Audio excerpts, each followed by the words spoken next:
Cette histoire est basée sur des rapports envoyés par nos abonnés et édités par moi. Les noms ont été modifiés pour préserver l'anonymat. Si vous aussi vous souhaitez que votre histoire soit racontée ici, envoyez-moi un email. J'adore recevoir vos expériences et apporter de nouveaux récits à la chaîne. Maintenant, allons-y. La ferme sentait toujours l'été et les choses interdites. Entre le parfum des fleurs sauvages et le silence qui dansait entre les arbres, j'ai grandi avec Liam à mes côtés, mon cousin, mon miroir, ma confusion. Enfant, nos mains couvertes de terre ne cherchaient que des vers et des aventures. Mais le temps, cette fichue chose qui ne nous prévient pas, quand tout change, a pris soin d'ajouter une autre texture à nos touches. Les rires innocents cédaient la place à des silences plus denses, et les yeux. Oh, les yeux ont commencé à parler une autre langue. Une langue que la peau comprend mieux que la bouche, si vous voyez ce que je veux dire. C'est dans le verger, parmi les branches entrelacées et les pommes trop rouges pour être ignorées, que tout a commencé à se tordre à l'intérieur. J'étais sur l'échelle en bois, étirant mon corps pour atteindre le fruit le plus haut, et il tenait fermement ma cheville, comme s'il avait peur que je tombe, ou peut-être qu'il avait juste besoin d'une raison pour me toucher. « Peux-tu l'atteindre » demanda-t-il, mais ses yeux étaient fixés ailleurs, un endroit que le décolleté de ma robe laissait discrètement échapper. « Presque » répondis-je en feignant l'effort, mais en sentant une chaleur monter dans mes jambes, comme si le soleil avait filtré à travers ma robe. Quand je suis descendue, nos mains se sont rencontrées autour de la même pomme. Nos doigts se frôlèrent, s'attardant, comme si ce contact était une excuse pour quelque chose qu'aucun de nous ne voulait admettre. Le regard que nous avons échangé fut rapide mais dense, comme une promesse murmurée entre les feuilles. Il y avait quelque chose d'indécent dans ce fruit trop mûr. Liam le porta à sa bouche et en prit une bouchée, le jus coulant au coin de ses lèvres. Il m'a regardé comme s'il m'invitait sans parole. J'ai souri. Chaud à l'intérieur, agité, humidifié non seulement par la chaleur de la journée. Parfois, le désir se présente sous la forme d'une récolte. Parfois, une bonne bouchée peut tout changer, surtout si elle est partagée. Cet après-midi-là, j'ai réalisé que certains fruits ne tombent pas loin du désir et que certains silences touchent plus que les mots. Surtout quand les yeux disent « viens », mais que les corps font toujours semblant de ne pas connaître le chemin, si vous voyez ce que je veux dire. Cette nuit-là, le goût de la pomme résonnait encore dans ma mémoire, aigre, sucré et indécent, comme lui, comme nous deux. Le porche de la ferme était une invitation au silence. La lune se répandait sur le vieux plancher en bois et le chant lointain des grillons semblait marquer le rythme de la tension entre nous. Assis côte à côte, les mots ne venaient pas, mais la chaleur, oui, de plus en plus épais. Il m'a offert une gorgée de thé glacé, mais la façon dont ses doigts effleuraient les miens rendait la tasse superflue. J'étais déjà en feu à l'intérieur. « Tu as l'air différent », dit-il en regardant l'horizon, mais je savais qu'il m'observait du coin de l'œil. « Peut-être que tu fais juste plus attention », répondis-je, sentant ma robe collée à mes cuisses à cause de l'humidité qui ne venait pas seulement du temps. Le silence revint. Mais cette fois, c'était un autre genre de silence, un qui frisait l'indécent, celui qui murmurait ce que la bouche n'osait pas dire. « Et si je le suis ?» le taquina-t-il. La voix était rauque, basse, comme si elle me caressait de l'intérieur. Je me suis retournée lentement, mon genou effleurant le sien. Nous sommes restés comme ça, à quelques centimètres de distance. Son regard était immergé dans le mien, comme s'il essayait de déchiffrer si c'était vraiment réel, et ça l'était. Péniblement réel. Puis, sans prévenir, il m'a embrassée. Et je suis partie. Sa bouche était chaleureuse, insistante, mais elle oscillait entre le bien et le très très mal. C'était un baiser qui avait le goût du fruit défendu, avec une langue qui explorait comme si elle cherchait un secret caché entre les dents, et j'avoue, je l'ai laissé le trouver. Mes mains se posèrent sur ses épaules, puis glissèrent le long de son dos et finalement se posèrent là, à la frontière où la peau commence à devenir plus intime, si vous voyez ce que je veux dire. Ses doigts erraient autour de ma taille, mais l'un d'eux osa. Il a caressé la ligne de ma hanche, est remonté sous le tissu et a fait cambrer mon corps juste avec son toucher.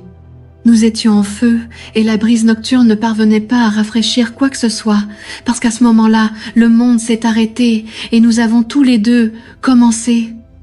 Et si vous appréciez le contenu, n'oubliez pas de vous abonner et de soutenir la chaîne. Après ce baiser, tout était différent. La peau était trop sensible, l'air trop lourd. Et le bruit de la pluie, qui commença à tomber le lendemain, ne semblait qu'augmenter ce qui bouillonnait déjà à l'intérieur. C'est elle qui nous a poussés dans la grange. Nous courions en riant, comme des enfants fuyant une tempête, mais à l'intérieur, nous fuyions autre chose. Ou pour elle. La porte se referma derrière nous avec un bruit sourd, et là, au milieu de l'odeur de foin humide et de bois mouillé, les rires cessèrent. Nous étions face à face, respiration tendue, mouillée. « Tu trembles ?» dit-il en passant ses doigts sur mes bras. Froid. J'ai menti. Mais il le savait. Et sourit. Ce foutu sourire qui désarme et illumine. Liam s'appuya contre le mur, me tirant par la taille avec une fermeté qui me fit frissonner. Nos lèvres se rencontrèrent à nouveau, mais cette fois avec plus de hâte, plus de faim. Ses mains parcouraient mon corps comme s'il explorait une carte oubliée, s'arrêtant ici et là, dans des endroits qu'il semblait déjà connaître ou dont il avait rêvé depuis longtemps. Mes cuisses s'ouvrirent presque par réflexe, et lui, comme s'il pouvait lire dans les pensées, se glissa là, entre elles, avec une audace que seuls les péchés les plus doux portent. Je me suis cambrée, cherchant plus. Il brossait, taquinait, frottait, comme quelqu'un qui laboure la terre avant de semer, si vous voyez ce que je veux dire. Ici, murmurai-je, essoufflée, sentant mes mains s'enfoncer dans son dos.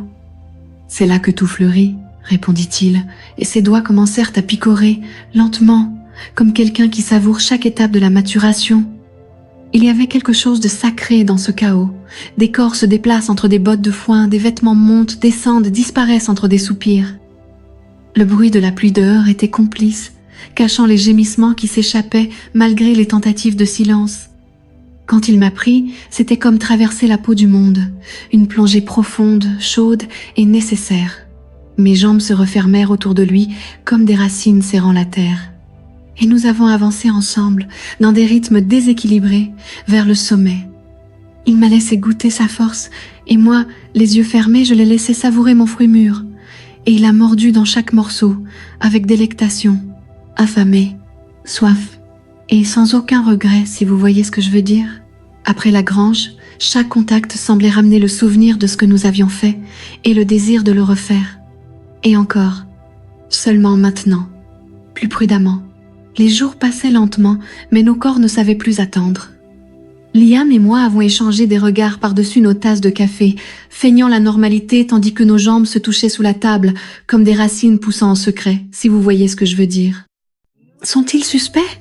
Je demandai une fois, au milieu d'un après-midi. Seulement si tu peux entendre mes pensées, murmura-t-il, et sa main glissa discrètement autour de la courbe de ma taille alors qu'il marchait derrière moi dans la cuisine. Notre jeu est devenu plus risqué. Bisous hâtifs derrière le hangar. Touche rapide au milieu des champs de maïs. Un gémissement murmuré à l'oreille, étouffé par le chant des coqs ou des cigales. Mais c'est au bord de la rivière que tout a débordé à nouveau. Le coucher de soleil teintait l'eau d'orange et la chaleur s'accrochait à la peau comme une promesse. Liam m'a plaqué contre un arbre et le monde a semblé devenir silencieux. Sa bouche a trouvé la mienne avec un goût d'urgence, comme si le temps était l'ennemi, et c'était le cas. « Nous n'avons pas grand-chose, » dit-il à bout de souffle. « Alors ne le gaspille pas, » murmurai-je en tirant sur sa chemise avec une faim qui me faisait mal. Nos vêtements ont été suffisamment éloignés les uns des autres. Il n'y avait pas de temps pour la poésie, mais quand même, nous faisions de l'art. Mes mains cherchaient partout où elles savaient qu'elles pouvaient trouver, et les siennes glissaient sur moi comme de l'eau chaude entre des pierres. Il est entré en moi aussi naturellement que la rivière touchait ses rives, et je me laisse emporter par le courant. Le danger d'être vu me rendait encore plus vivant, mais sans surlait. Chaque poussée était un défi à la chance, chaque gémissement un risque calculé. S'il le découvre, ce sera la fin, murmurai-je entre deux respirations saccadées. Alors soyons la fin la plus agréable de toutes, dit-il en s'enfonçant plus profondément, tenant mes hanches comme si le monde était là, entre ses mains. Nous nous sommes cachés du monde, mais nos corps n'ont rien caché. Surtout quand ils étaient collés ensemble, palpitants, en redemandant si vous voyez ce que je veux dire. À chaque jour qui passait, la fin des vacances approchait comme un train lent et inévitable. Nous pourrions faire comme si de rien n'était, mais nous le savions. Cela devait prendre fin à un moment donné, ou du moins, pour cacher encore plus. Les familles étaient désormais plus présentes, plus d'yeux, plus de rire, plus de vigilance. Et nous, experts du déguisement, nous avons continué le jeu, des contacts qui semblaient accidentels, des regards qui duraient une seconde de trop. Parfois, cela suffisait à me rendre humide. Et il le savait exactement comment s'en prendre à moi, même de loin. C'est lors d'une simple soirée de fête, le genre où tout le monde boit du vin fait maison et danse au coin du feu, que tout s'est illuminé à nouveau. Liam m'a discrètement tiré par la main. Personne ne l'a remarqué, ou s'il le remarquait, il faisait semblant de ne pas voir. « Où allons-nous » j'ai demandé en riant, essayant de garder un ton léger alors qu'à l'intérieur je brûlais déjà. « Là où personne n'entend ce que tu fais quand tu gémis, répondit-il, avec cette voix qui me faisait fondre plus que la chaleur du feu. Nous sommes arrivés dans un vieil entrepôt abandonné, poussière, vieux bois, odeur de souvenirs oubliés. Et c'est là qu'il m'a poussé contre le mur, avec l'urgence de quelqu'un qui n'accepte pas les adieux. Bisous humides, mains pressées, mes seins nus contre sa poitrine chaude, son pantalon s'ouvre dans le noir, ses doigts m'explorant comme quelqu'un à la recherche d'un ancien secret. Et moi, j'ouvrais mes jambes avec une reddition que je ne savais plus comment cacher. « Il est encore temps de rentrer », murmurai-je, le front appuyé contre le sien. « Et perdre ça ?» murmura-t-il en retour, glissant en moi avec un mouvement aussi précis qu'indécent. Ses mains serraient mes cuisses comme quelqu'un tenant un fruit sur le point d'être cueilli. Et moi, je me suis ouverte comme une fleur un après-midi d'été sans pudeur, sans honte, juste la faim. Il m'a soulevée contre le mur du hangar, ses hanches fermes, son regard fixé sur le mien comme s'il voulait me décorer de l'intérieur. Je sentis sa langue tracer un chemin le long de mon cou, humide et chaud, laissant des traces de feu qui consumaient déjà le reste. Quand sa bouche a atteint ma poitrine, haletante et sensible, j'ai presque demandé pardon au ciel pour le plaisir, pour le péché ou pour ne pas vouloir arrêter. « Plus !» murmurai-je en lui mordant l'épaule, et j'obtins ce que je demandais. Son corps envahissait le mien avec force et rythme. Chaque poussée était comme un battement de tambour étouffé par le bois du hangar.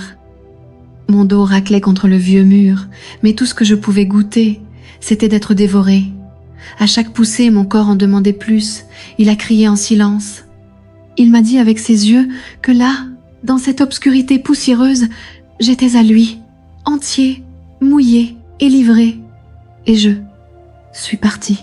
Il m'a retourné et m'a placé à cet endroit que vous pouvez imaginer. Et je l'ai laissé faire, jusqu'à la fin. Ou même perdre le juge, j'ai même pensé à demander à arrêter, mais cela ne servait plus à rien si vous voyez ce que je veux dire. Le sol craquait, le bois murmurait, et nous semblions faire partie de cet endroit. Mon corps s'écrasait contre le sien dans un rythme incontrôlé, tandis qu'il me soulevait par la taille et m'envoyait flotter sur des vagues de plaisir interdit. « Si le monde ne nous permet pas de vivre cela maintenant, dit-il, essoufflé, en moi, qu'il nous permette de répéter chaque seconde. Même si c'est dans le péché, ai-je terminé, un sourire en sueur aux lèvres. Maintenant je suis là, dans la pièce, regardant la campagne à travers la fenêtre. Je me mords les lèvres, je le sens encore en moi, j'entends encore tes gémissements. Certaines passions s'épanouissent mieux en secret, et peut-être qu'ils y resteront en attendant, dans le péché, dans le silence, ou l'été prochain si vous voyez ce que je veux dire. Et c'est tout pour aujourd'hui. Cette histoire est terminée, mais si vous cliquez sur la vidéo ci-dessus, vous pourrez trouver d'autres histoires comme celle-ci. Merci à tous ceux qui ont laissé un commentaire. N'oubliez pas d'aimer la chaîne et de vous abonner pour ne pas manquer mes prochaines vidéos.